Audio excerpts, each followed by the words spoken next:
Hi there, this is Andy and today I will show you how to open a brokerage account on Vanguard, fund it and buy or sell stocks and ETFs on it. To begin, click the link below the video or head to vanguard.com. If you click the link, you will land to investor.vanguard.com for investors. If you did go to the website directly, please click Personal Investors on the first page, as they have separate pages for their products. Now, once you are in the proper place, which should look similar to what you can see on my screen, go ahead and click Open an account. I assume you don't have an account already, so click Get Started. You will get 5 options. Open a new account with money from my bank, roll over a 401k, transfer investments to Vanguard from another bank, inherit a Vanguard account, or take control of my UTMA account. Well, we will pick the first one. Open a new account with money from my bank and click Continue. On the next page, you need to decide how you prefer to manage your account. You can let Vanguard help you with it, or you can manage it on your own. This depends on how comfortable you are. Personally, I will pick Invest on my own option. Now we get a breakdown of what steps we will need to take to open the account, the time estimate, and what documents will be required, which are the usual: a US permanent address, employer address if applicable, and a social security number. Something I want to point out here is that Vanguard will waive their $25 account service fee if you sign up for documents e-delivery, something that I do without an incentive, but keep it in mind in case you like the paperwork. To waive the fee, you need to go paperless. Anyhow, click Select your account. You will get 3 account types that you need to pick through: a retirement account, which I will open as well on another video. And if you're looking to open such an account, check my How to Open a Retirement Account on Vanguard. You will find the link on the description. Second, a general investing or emergency savings account. And yes, you guessed correctly, this is the account we will be opening today. And the last option is an education account for your child. Always a good account to have if you have kids. Anyhow, to proceed, select the general investing or emergency saving option. Now, who is this account for? Well, if it is just for you, click Myself. If it is for you and your spouse or any other person, select Me and another adult. These are most likely the most common situations, so will not extend to the others. In my case, I will pick Myself, but please pick what applies to you. The last selection is between an individual brokerage account and an individual Cash Plus account. Well, the option is obvious. We want to open a brokerage account, so let's select that. Great. You should be now seeing this message. You are opening an individual brokerage account. To proceed, click Continue. Please enter your name, email, and other information required and click Continue. As this is a real account, I will hide my personal information. Next, enter your home address and phone number. There will be a pop-up card after that, in which is a review of all the information you entered. Please review it and click Continue. Time to select your username and password in order to be able to access your account. Also, you have to read and accept the agreement terms. Please populate the fields and click Continue so you can set up your security questions. Once again, do your thing and click Continue. Great, you have successfully set up your online access. Now let's log in. After you enter your credentials, you will be prompted on this screen. Please click Connect My Bank so you can connect and fund your account. There are 2 options: to connect directly through a bank or to link the bank manually. Pick the easiest way to you. I will pick Capital One, as this is the bank I use for creating and funding my tutorial investment accounts. Go through the process, which is very simple. Basically, log into your bank. You will then get a screen similar to this, which will tell you that Vanguard would like access to your account info. If you're okay with that, click Continue, pick the account you would like to connect, and then it will appear on your screen. Not only that, but it will also show the entire bank account number and balance. Select it and click Continue. Time to fund the account. To do so, you have 2 options: either fund it through the account you just connected or do a rollover or transfer.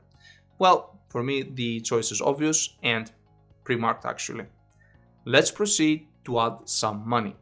Enter the amount you wish to add to the account. As this is a demo account, I will just add $30 and click Continue. Anyway, the minimum amount to fund the account is $1. On the next page, you will be asked to select your settlement fund. And this is basically where do you want your cash to be held while on your account. This has to do with the cash that you have not invested yet on a stock or ETF. There are two options: the Vanguard Cash Deposit, which earns an APY of 2.75% currently, or a Vanguard Federal Money Market Fund that earns dividends based on holding in short-term US government securities. Currently, that yields a 4.28%. This is entirely up to you and your risk profile. The first option is less risky. As I don't really keep cash on my investment accounts and I do like mutual funds, I will pick option 2. But this is entirely up to you. Now please select your employment status, fill in the information and click continue. Vanguard also wants to know how much money you make and what is your net worth, and what sources of money are going into this account. Once again, select what applies to you and proceed. We are almost there, just 2 more steps. First, describe the purpose of this account, pick the option that applies to you, for me it will be growth, and then review all your information and read the agreements. If you agree with all, click submit the application, which is the button below the I sign and agree on the bottom of your screen. Congratulations, your individual brokerage account has been opened. Please, as the note indicates, save your account number as you will not be able to return to this page once you exit. Now, all we have to do is to wait for the funds to hit the account so we can start investing. To point out here that according to the note on the bottom is that once money is in your settlement fund, there's a 7-day hold on purchases of investments other than Vanguard mutual funds and Vanguard ETFs. I don't really like that, but let's see. On the other brokers that I created accounts, I was able to buy whatever I like within minutes. I hope this will be the case here, but I don't know how this restriction will work. But I don't like any restrictions from my broker. So all we have to do now is wait. You can access your profile by going back to Vanguard website. As you can see on the top, you have the option to check documents, profile, and messages. One more time, I want to remind you to head to your profile and account settings and pick send all documents by e-delivery so you can avoid the $25 yearly fee. If you click portfolio, you can see the balance you have deposited. I don't see a platform, so we'll click from the drop-down menu ETFs and then click buy an ETF. You will need to accept the terms and click continue. There are 5 more pages with terms you need to accept. Now, once you have accepted all this, you can finally buy and sell stocks and ETFs. So once again, on balances, click trade ETFs. It is time to do our first investment with Vanguard. So we'll buy the most famous and bought ETF provided by Vanguard, VOO. For those unaware, VOO ETF tracks the performance of the S&P 500 index, representing 500 large US companies. It is a great ETF to provide a diversified way to gain exposure to the US stock market. Anyway, let's add the ticker and click enter. Now the price of the VOO is at $533.64 and I only have $30 in my account. Well, luckily Vanguard allows its users to invest in ETFs partially. We don't have to own the entire amount an ETF costs in order to invest in it, which is great. To note here though that they allow this only on ETFs and mutual funds and no stocks. So I will pick buy dollars, enter the amount of $20, and as you can see below, if you buy dollar amount and not the full share, you can only buy market price. For me this is not an issue. I assume for majority this will not be an issue either, but I had to point it out. Click preview order, and there we have it, a summary of our order, the amount we will buy into it, and the estimate price we will be buying it for. If you agree, hit the submit order, like I did, and you shall get an order number. Now let's head back to the dashboard to check if our order was processed, which I can assure you it did, as it was a market order type. Nothing changed on the dashboard aside the fact that now I have $30.04 as my ETF is rising. Let's click holding then, so you can scroll down a bit and see what assets you hold.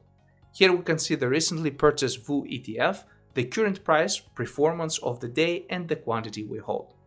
we can hit transact and then sell from the holding window so we can be redirected back to the trading dashboard. Sell is already pre-marked, the number of shares as well, as it most likely assumes we want to sell the entire quantity we have. Important note here, when selling all, remaining fractional shares may take as long as one additional business day to update in your account.